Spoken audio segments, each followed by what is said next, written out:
को मेरा नमस्कार एंड वेलकम टू सभी को शिक्षा में आप सबका स्वागत है। आज सबसे पहले हम स्टार्ट करेंगे द डीएनए। ये बहुत ही इम्पोर्टेंट टॉपिक है। As you all know that कि डीएनए का काम होता है हमारे जेनेटिक कैरेक्टर्स को एक जनरेशन से दूसरे जनरेशन में ले जाना। It transfer genetic information from one character to one generation to another generation. Like hair का जो टेक्सचर होता है, कलर होता है, आइज़ का कलर होता है, हमें लोग कहते हैं कि आप अपने पेरेंट्स जैसे दिखते हो, तो वो सभी कैरेक्टर्स जो होते हैं वो डीएनए के थ्रू हमारे शरीर में आते हैं, हमारी बॉडी में आते हैं और वो जनरेशन टू जनरेशन ट्रांसफ़र होते रहते हैं। तो इसलिए हम इसको देखेंगे। सबसे पहले हम बात करते हैं इसकी फुल फॉर्म क्या होती है। तो डीएनए की फुल फॉर्म होती है deoxy ribo nucleic acid. Deoxy ribo nucleic acid. उसके बाद हम बात करेंगे इसकी स्ट्रक्चर की। तो डीएनए बेसिकली किससे बना होता है? ये बना होता है पॉलीन्यूक्लियोटाइड चेन। किसका बना होता है? Polynucleotide chain. अब पॉली जहां लगा है, पॉली का मतलब बहुत सारे, बहुत सी तरह के। तो पॉलीन्यूक्लियोटाइड चेन हमारी जो होती है वो न्यूक्लियोटाइड चेन से बनी होती है। अब न्यूक्लियोटाइड चेन की बात करेंगे। न्यूक्लियोटाइड चेन बेसिकली 3 कंपोनेंट्स की बनी होती है। Nucleotide chain is made up of basically 3 components, that is nitrogenous base, pentose sugar, phosphate group. ठीक है, 3 से बने होती है। अब इसमें सबसे पहले अगर हम पेंटोस शुगर की बात करते हैं तो पेंटोस शुगर में राइबोज होता है in case of RNA and deoxy ribose होता है इन केस ऑफ डीएनए।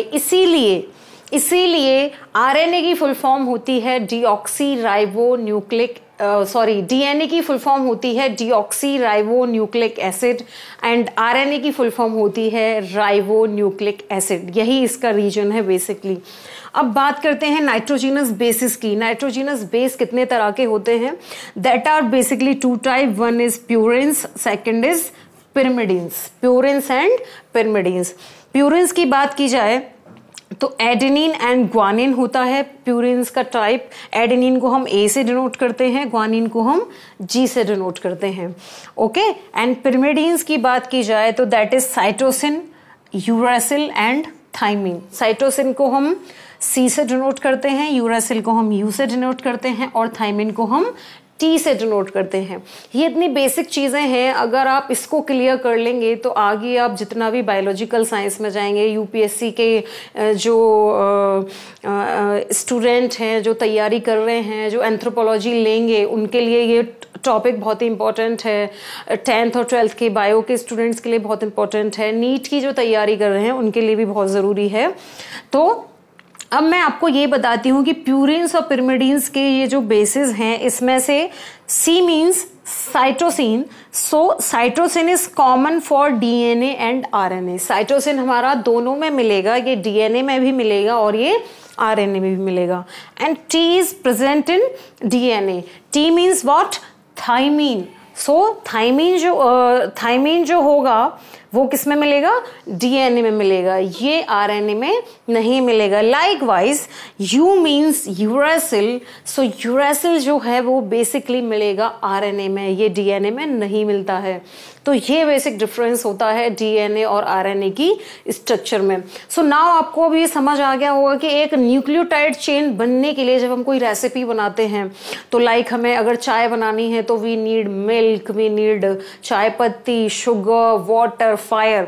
इसी तरह से डीएनए बनने के लिए बेसिकली ये कंपोनेंट्स हैं। अब इसके साथ कुछ बॉन्ड्स होंगे, ये चीज़ें आपस में मिलेंगी, कुछ बॉन्ड्स जुड़ेंगे और हमारा फाइनली क्या बन जाएगा? हमारा डीएनए बन जाएगा। ये टॉपिक बहुत ही टफ लगता है बच्चों को, स्टूडेंट्स को, and they are always confuse कि बेसिकली नाइट्रोजिनस बेस क्या है, पेंटोस शुगर क्या है। वो आपको एकदम क्लियर होना चाहिए, टिप्स पे होना चाहिए, क्योंकि DNA is very important topic for biological as well as anthropologist जो स्टूडेंट्स हैं, as well as class 11th 12th biology, NEET, इन सब के लिए बहुत ही ज़्यादा ज़रूरी है। अब हम बात करें, यहाँ से हमने नाइट्रोजिनस बेस लिया। नाइट्रोजिनस बेस को हमने एन ग्लाइकोसिडिक लिंकेज से ज्वाइन किया। किसको? पेंटोस शुगर को। मान लो this is nitrogenous base, this is pentose sugar, बीच में हमने एक बॉन्ड दे दिया, कौन सा, एन ग्लाइकोसिडिक लिंकेज। तो what we will found here, यहां से हमको क्या मिलेगा, you will surprise, we will find nucleoside. ये हमारी एक रेसिपी है, हमने क्या किया है, नाइट्रोजिनस बेस डाल दिए, पेंटोस शुगर डाल दिए, एन ग्लाइकोसिडिक लिंकेज डाल दिया और हमें मिल गया nucleoside. This is the very short note. आप इनको जब आपको लिखना हो एग्जाम में, आप बहुत लेंदी करके लिख सकते हैं। कैसे लिख सकते हैं, when nitrogenous base when nitrogenous base linked with the pentose sugar with the glycosidic linkage it will form nucleoside। तो ये आपके लिए बहुत शॉर्ट नोट में ज़्यादा इन्फॉर्मेशन हो जाएगी। और जब आप पे एग्जाम में कम टाइम बचता है, स्पेशली यूपीएससी के स्टूडेंट जो एंथ्रोपोलॉजी पढ़ेंगे, अगर उनको कम टाइम बचता है तो वो इस तरीके से अगर लिखेंगे तो उनको फुल मार्क्स मिलेंगे इसमें, क्योंकि वो ये पूरा समझ आ रहा है, राइट। उसके बाद अब हमें एक न्यूक्लियोसाइड मिल चुका है। अब इस न्यूक्लियोसाइड के 5 प्राइम, आप सभी जानते हैं ना डीएनए में प्राइम्स होते हैं, लाइक 3 प्राइम 5 प्राइम। तो जो 5 प्राइम OH ग्रुप है न्यूक्लियोसाइड का, वो फॉस्फेट ग्रुप से फॉस्फोडाइएस्टर लिंकेज से जुड़ेगा और फाइनली हमको क्या मिलेगा, न्यूक्लियोटाइड। ओके सबसे पहले हमें क्या मिला था, न्यूक्लियोसाइड मिला था। ये स्टेप है डीएनए बनाने के। लाइक आप जब कोई भी चीज़ बनाते हैं, पहले एक चीज़ तैयार करते हैं, दूसरी चीज़ तैयार करते हैं, फिर फाइनली एक कॉम्पो, लाइक आप डोसा बना रहे हैं, पहले चटनी बनाएंगे, उसका सांभर बनाएंगे, उसके बाद उस डोसे को तैयार करेंगे। तो हमें डीएनए में भी लाइक अलग अलग चीज़ों को फाइनली कंबाइन करना है, तो that is the same type. So nucleoside, phosphate group, phosphodiester linkage. ऐसे भी क्वेश्चन आता है कि फॉस्फेट ग्रुप और न्यूक्लियोसाइड के बीच में कौन सा लिंकेज पाया जाता है, तो वो कौन सा लिंकेज होता है, फॉस्फोडाइएस्टर लिंकेज। और फाइनली क्या बनता है, न्यूक्लियोटाइड। अब हमारा न्यूक्लियोसाइड से न्यूक्लियोटाइड बन चुका है।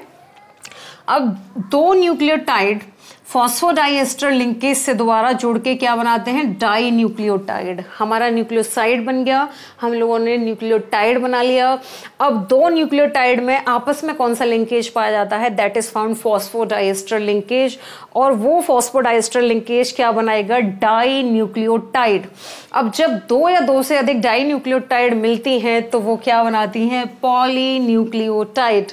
जो हमने बात यहाँ पे करी थी, पॉलीन्यूक्लियोटाइड। फाइनली हम डीएनए का पॉलीन्यूक्लियोटाइड बना चुके हैं, इसके सारे कंपोनेंट जान चुके हैं।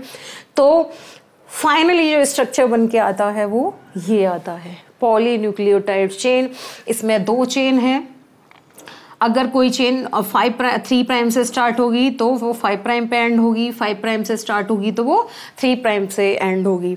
So this is the sugar phosphate backbone. इसका जो लैडर जैसा स्ट्रक्चर है, इसका जो बैकबोन होता है वो किससे बना होता है, शुगर फॉस्फेट बैकबोन। और इस प्रकार जो ये कर्व है इसको बोला जाता है मेजर ग्रुप, इसका जो स्मॉल कर्व है इसको बोला जाता है माइनर ग्रुप। और ये हमारा ATCG है, ये जो हमने पढ़े थे यहाँ पे, साइटोसिन, थाइमीन और एडेनिन और ग्यानिन, ये सारा स्ट्रक्चर इसमें होता है। और जो एक नाइट्रोजिनस बेस दूसरे नाइट्रोजिनस बेस से जो जुड़ता है वो किससे जुड़ता है, वो जुड़ता है hydrogen bonds. Sometimes this question can arise कि 2 बेस को जोड़ने वाले किस बॉन्ड की जरूरत होती है, तो वो क्या होता है, हाइड्रोजन बॉन्ड। वो बेसिस बनाते हैं 2। हमेशा एडेनिन के साथ थाइमीन डबल बॉन्ड से जुड़ता है, साइटोसिन के साथ ग्वानिन ट्रिपल बॉन्ड से जुड़ता है। ये आप लोग याद रखेंगे, ठीक है। So this is the parallel double helical structure of DNA, this is the structure. अब हम थोड़ा सा इसके फीचर्स के विषय में बात करते हैं कि डीएनए एक्चुअली इसके बेसिक फीचर्स क्या हैं। सबसे पहला और important point, it has anti parallel polarity. What is the meaning of anti parallel?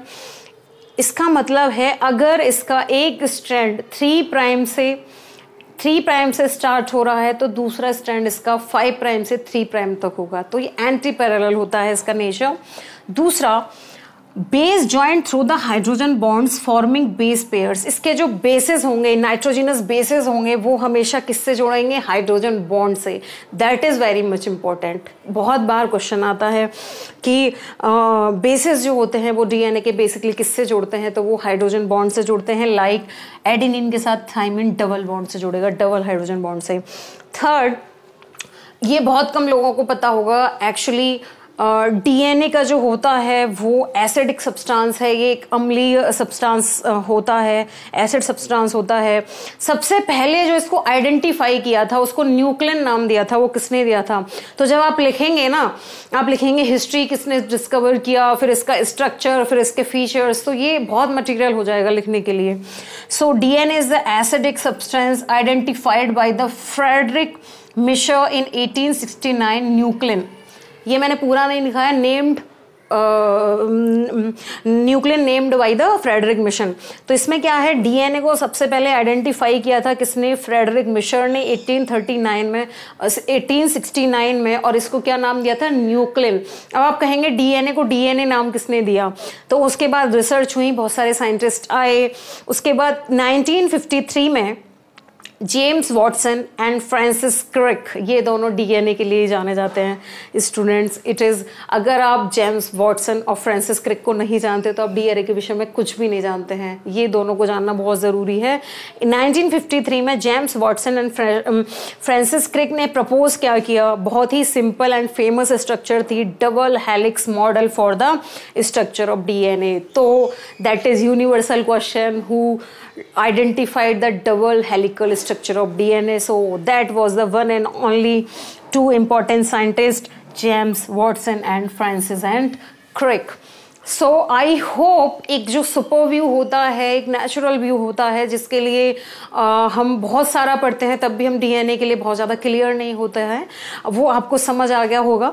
मैं हट जाती हूँ ताकि आप लोग इसका स्क्रीनशॉट ले लें और इससे नोट्स बना पाएँ।